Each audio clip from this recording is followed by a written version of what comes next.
And about the last surviving male, who his human keepers gave the name of Sudan.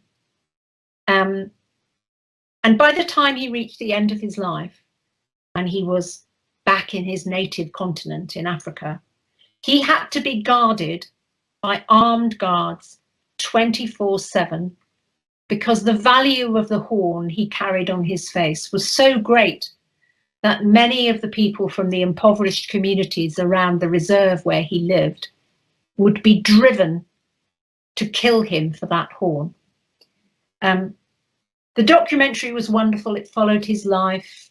It followed the history of rhino poaching and the complex web of social and conservation problems that lie behind it. And I finished watching the documentary and I went and sat in my kitchen. And I was crying because it was such a tragedy all round, really, the whole thing, for the people concerned and for the animals. And I very, very quickly sat down, put the light on, got my pen out and wrote the whole text of Last in a very short time. The time it takes literally to write it down. It just was one of those texts.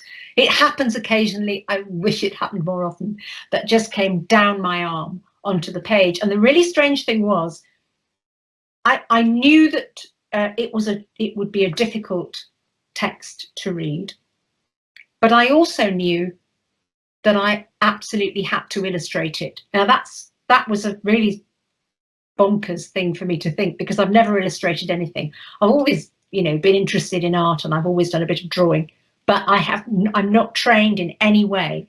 So I had to start from scratch. Now, the creative journey of how I did that and how I discovered how to do the illustrations for this book is a whole kind of story in itself. But the technique that I hit upon in the end was a combination of, well, it was a combination of everything I could possibly throw at it, to be honest. But it was a combination of painted backgrounds and collage. And I'll just show you one of the originals here. So I'm going to go easy. So this background is painted and inked, and then the rhinos are drawn on. I'll show you a rhino. Here we go. Here is a rhino.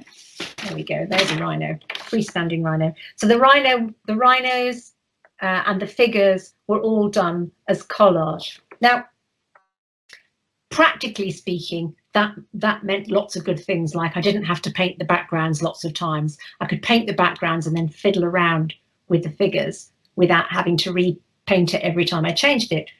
But actually, the other thing that it did was it created a slightly surreal landscape in each of those pictures, which meant that I could heighten the positive and make the negative at the same time more dramatic, but also slightly distanced, so that the most difficult pictures in the book, and I will show you the most difficult one now, the most horrific. Now, this is the moment where the mother rhino is killed. So we did slightly crop this image for the book. So that was the original. In the book, you get that. You don't get the pool of blood at the bottom, because that was slightly, the editors thought that was slightly too much for kids. So that's what you get in the book. But because I could make it very stylized, it's starker, more dramatic, but actually just slightly easier for readers to cope with.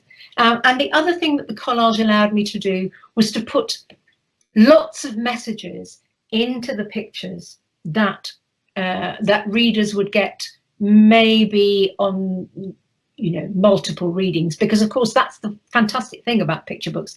A picture book is usually read a lot more than one time. Well, you hope more than one time, so that you can put things into the pictures and the text that emerge on multiple readings. So if you look very closely at the rhino, you'll see there that there are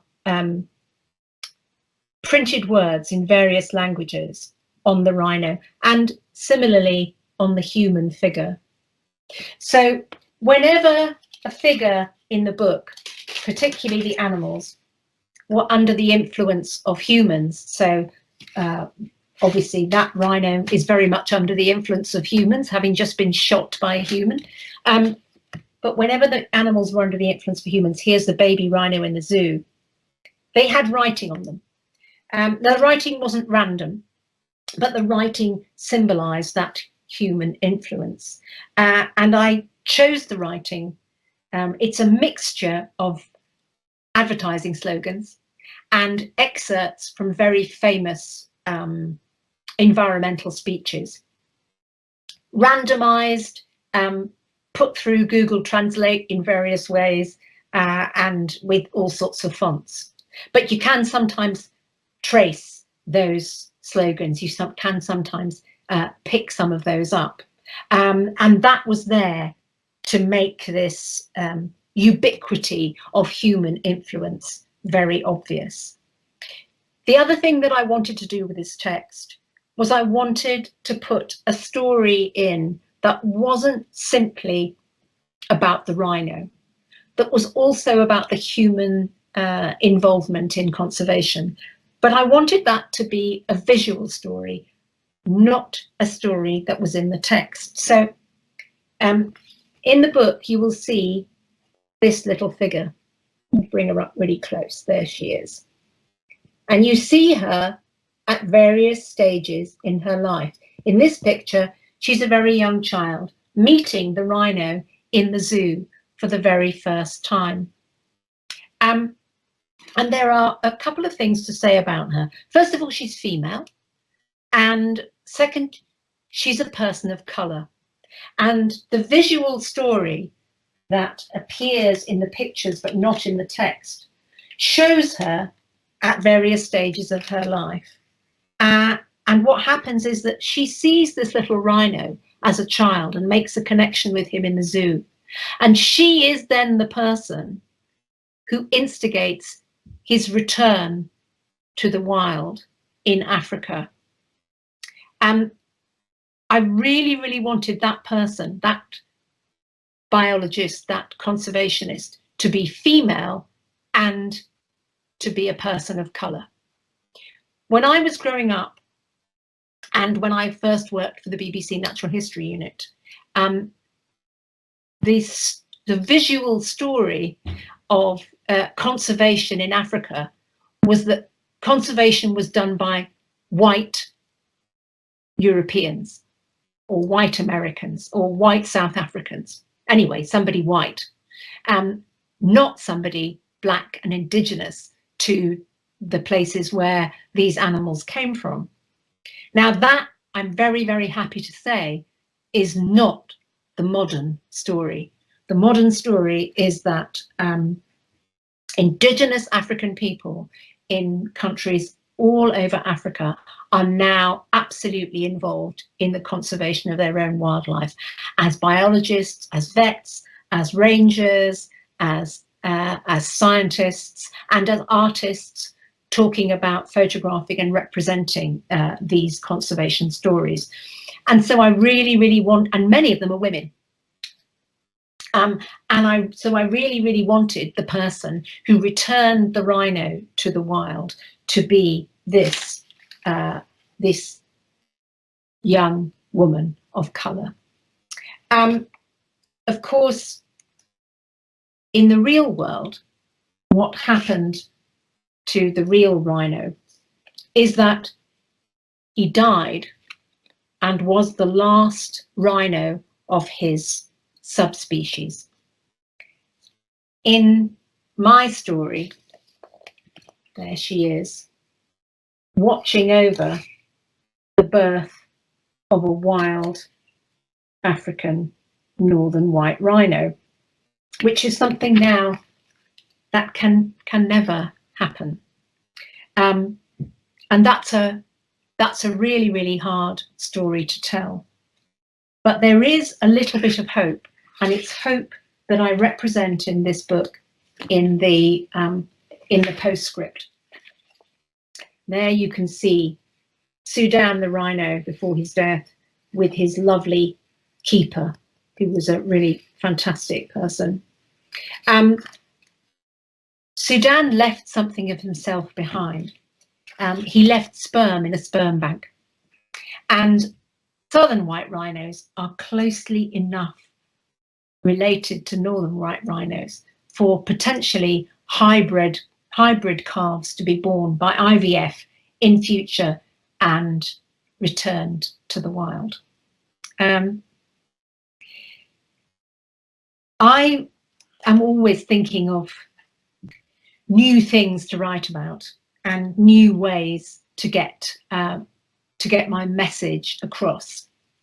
And sometimes, I mean, that's writing picture books is a tricky operation. Sometimes they come down your arm. Sometimes they take weeks and weeks and weeks and months of rewriting and fiddling about with. But sometimes the problems come from the publishing side.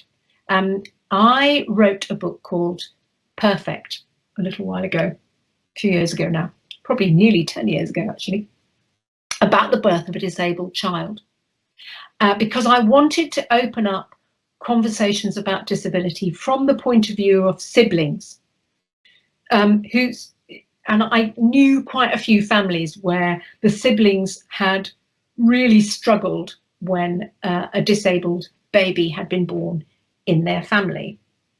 And in every case, the initial problems were always solved. And of course, the siblings just came to see their disabled brother or sister as their brother or sister, and kind of stopped seeing the disability.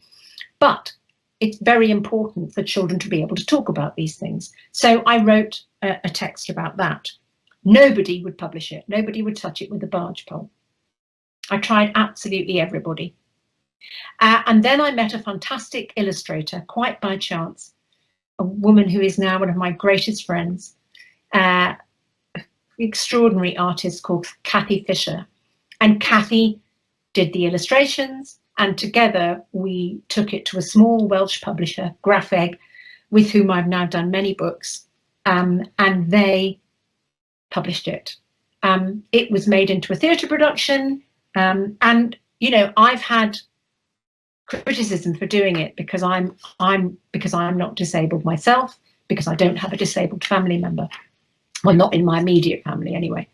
But what I discovered when I started using the text in schools was an absolute tsunami of children and families who wanted to talk about this and who hadn't previously had the opportunity.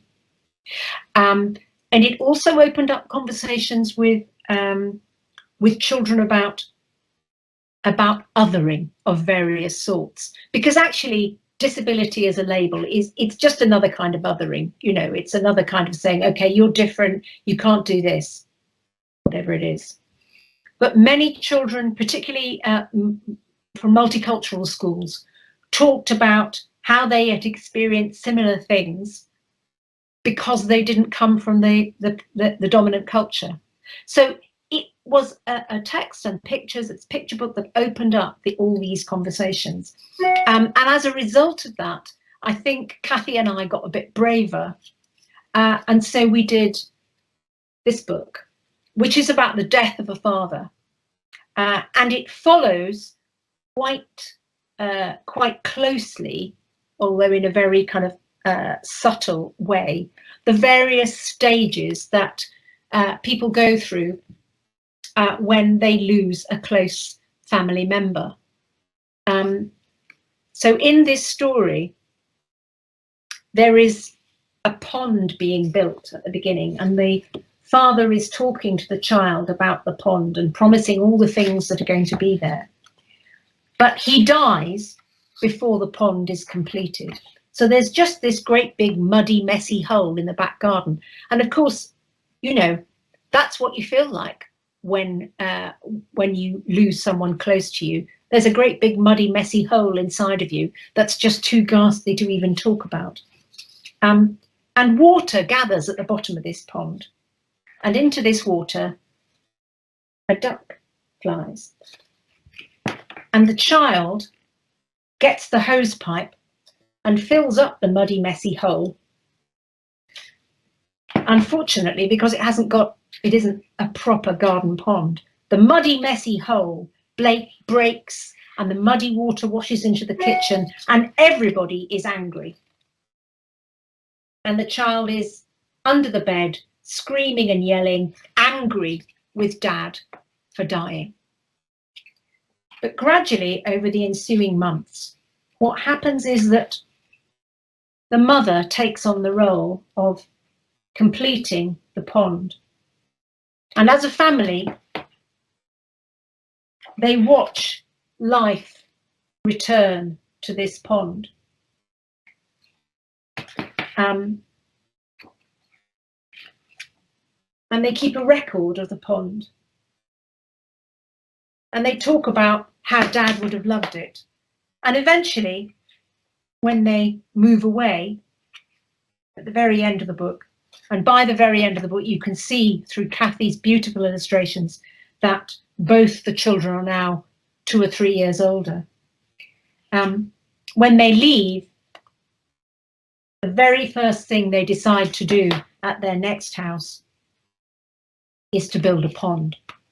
Now, obviously, this is a book that it's not going to be a bestseller. People don't want to give books about death for birthdays and Christmases.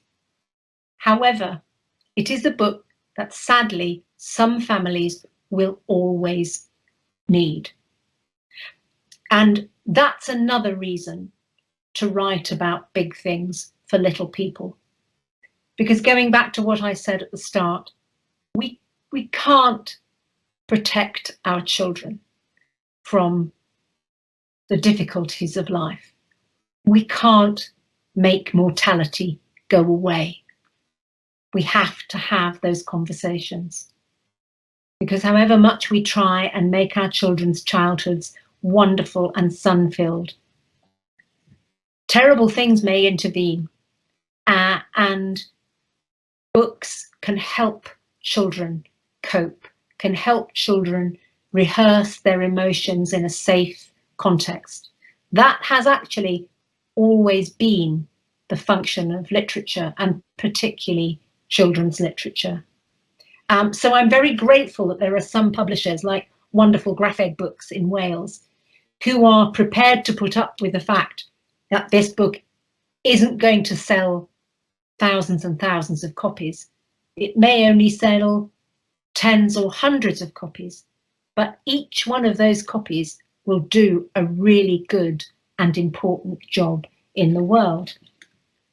And there's just one other thing I want to talk about, which is also about editors and publishers and difficult subjects. This book, One World, with illustrations by the fantastic Jenny Desmond, came out this year. Its aim, from my point of view, was absolutely my kind of core message at the moment, which is everybody wake up and smell the coffee about climate change and biodiversity loss, and to make the link between the loss of biodiversity, the damage to the network of life that supports us, and climate change, and the fact that our greatest ally in the fight with our climate chaos is biodiversity. So this book takes an imaginary trip around the world with 2 small children who fly in imagination from their house on the Greenwich Meridian at the stroke of midnight and visit all the other time zones around the world and get a snapshot of all sorts of different wildlife in different parts of the world, all existing at that stroke of midnight, at the moment when the clock strikes and one day changes to another. And of course, at the end, they fly back and they arrive back.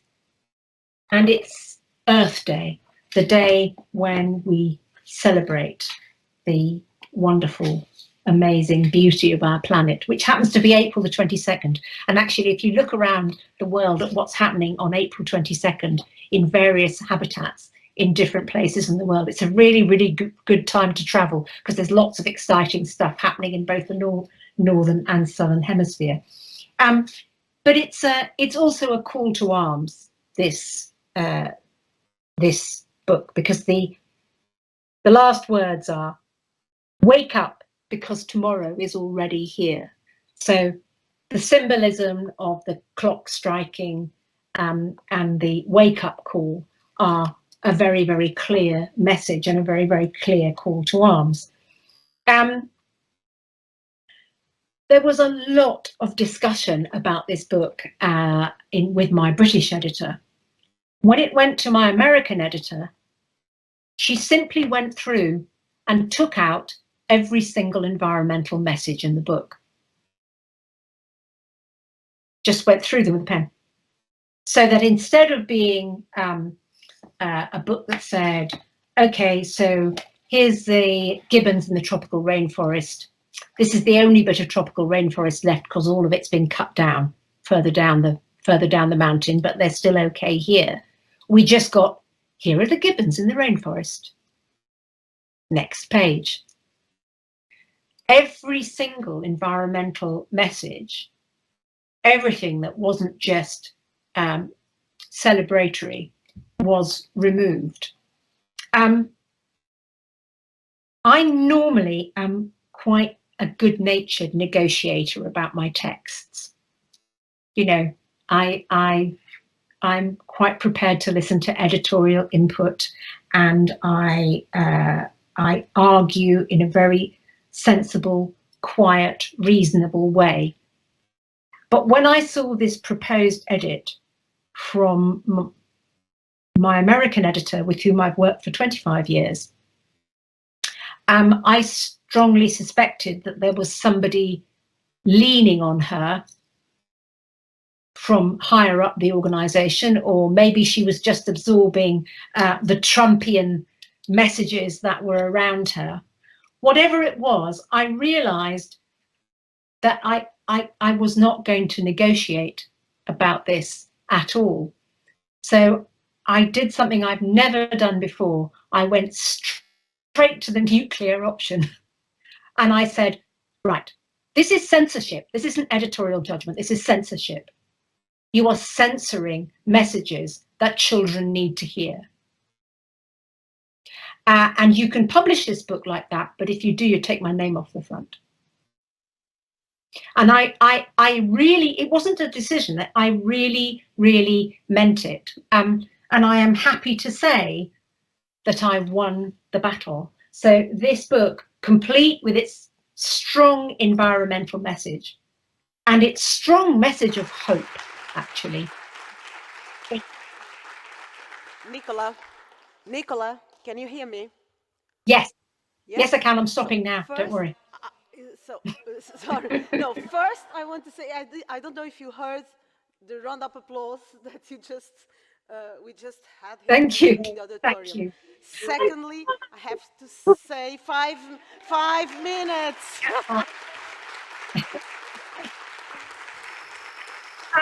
So I would love to hear your questions. Okay. I would love to hear your questions. But I would also just like, have I got time to read you this before questions? Yes, you can. You can. You have 5 minutes left, so you can. Yes, I would love to hear about that picture book too. Yeah. Okay.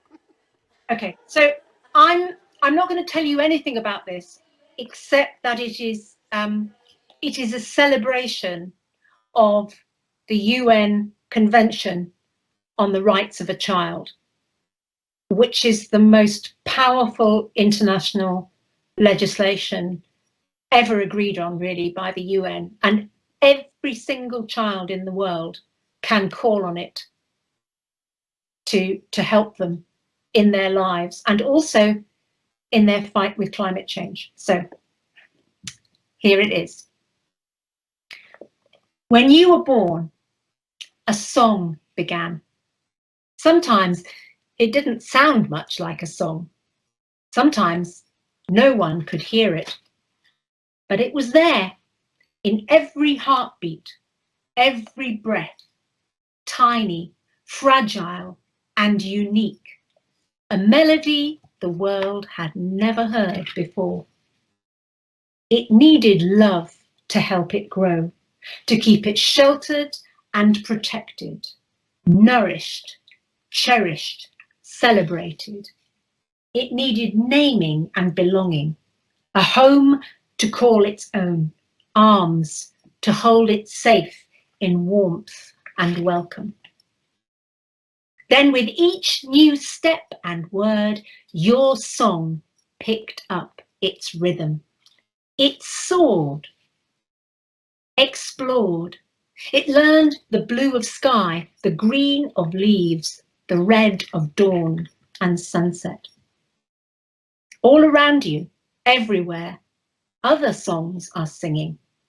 Some are loud and some are quiet. Some sing a single note and some a symphony. Whatever melody a song sings, each one is true and beautiful, unique and special as your own. No song should be worn away to silence. No song should be drowned out.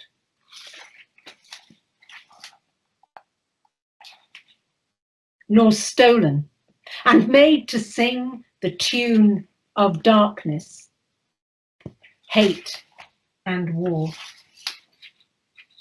Even amongst the storm and change and danger, every song must be heard above the noise and chaos of the world. Because when every child is born, a song begins. A melody the world has never heard before. Unique and tiny, fragile, but never quite alone. For together we raise our voices for the right of every song to sing out loud and bold and unafraid. And so, small new song, sing on lifelong. Sing love, sing joy, sing freedom. And that's the end.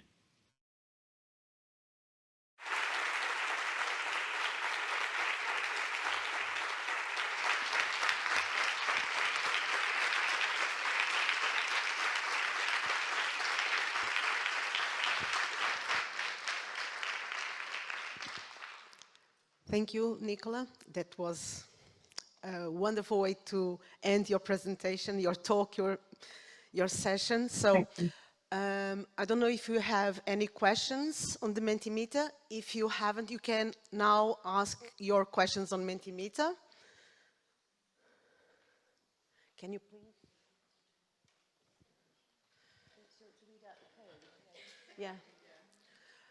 So, first we have a question asking you, will you be illustrating any other picture books? Oh, I wish. If I can persuade a publisher to let me, yes, absolutely. Yes. Do you think after this first attempt, wonderful attempt with last? I really hope so. I really hope I can persuade a publisher to let me have another go. Yes, that would be wonderful. Well, let's hope so. Any other questions? Okay, I'll wait. Yeah. So, first of all, thank you for using your voice to make a difference. One comment. We have many comments, but we don't have much time. How long are the text in your picture books in average? So how long? Last is very short. Probably around about 600 to 800 words, something like that. And, but yeah.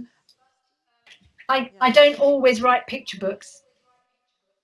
Mm-hmm. This one is an environmental novel, and that's 105,000 words.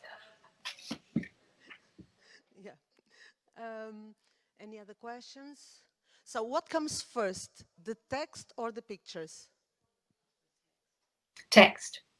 For me, the way it works normally is that I write the text, and then then we talk about who might illustrate it. Sometimes I know who's going to illustrate it, and so I will write the text with their pictures in my head, with their style in my head. I've just recently done a poetry collection with Petr Horacek, and we worked the other way round. I looked at his sketchbook and I picked things that inspired poems. I wrote to his pictures, and then he sort of fine-tuned his illustration. Hang on. So we did. Let me show you just one from this. So we did. So I took his picture of the swallowed child and wrote a poem to go with it. And so that was actually a lovely way to work. Is there any topic you feel you would never write about for being too controversial?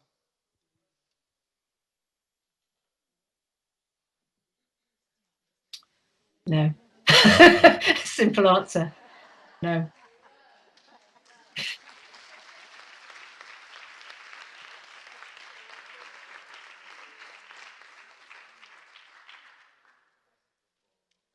There are things that maybe wouldn't get a publisher, but I think it's my job as a writer to try and be as brave as I can be. Okay, so yeah, there was. So there's a long one. So I wanted my children to know and learn about the Holocaust from an early age, about 6, 7. But their reaction after a few years was, this is too shocking, too disturbing, too sad. We don't want to hear anymore. Should I have respected their wishes? That's really, really tough. I think to a certain extent, you have to tailor what you tell to your children. You know your children. What you did was you opened that conversation. It doesn't mean to say you have to keep it going all the time. They know about it, they can process it, and at some stage they may well want to know more. So no, I don't think you should have not spoken about it. I think you did the right thing, but I think then to step back and give them some space is also right. So I have a friend, a writer called Thomas Harding, whose origins are with his Jewish family in Germany. And he's written a very wonderful book called The House by the Lake. And there is a picture book version of it, which doesn't talk about the Holocaust at all directly, but it gives a flavour of the context of the terrible things that were happening in Germany, and also what happened after the war with the Berlin Wall. That's a really, really good book for opening conversations. Thank you so much, Nicola. We don't have time, so we ran out of time. Thank you so much for your presentation, your sharing your process, your feelings, your emotions with us, not only today, but in your books. And now we have a coffee break, I think. Yes? So thank you. At home, don't forget to send a message. Thank you.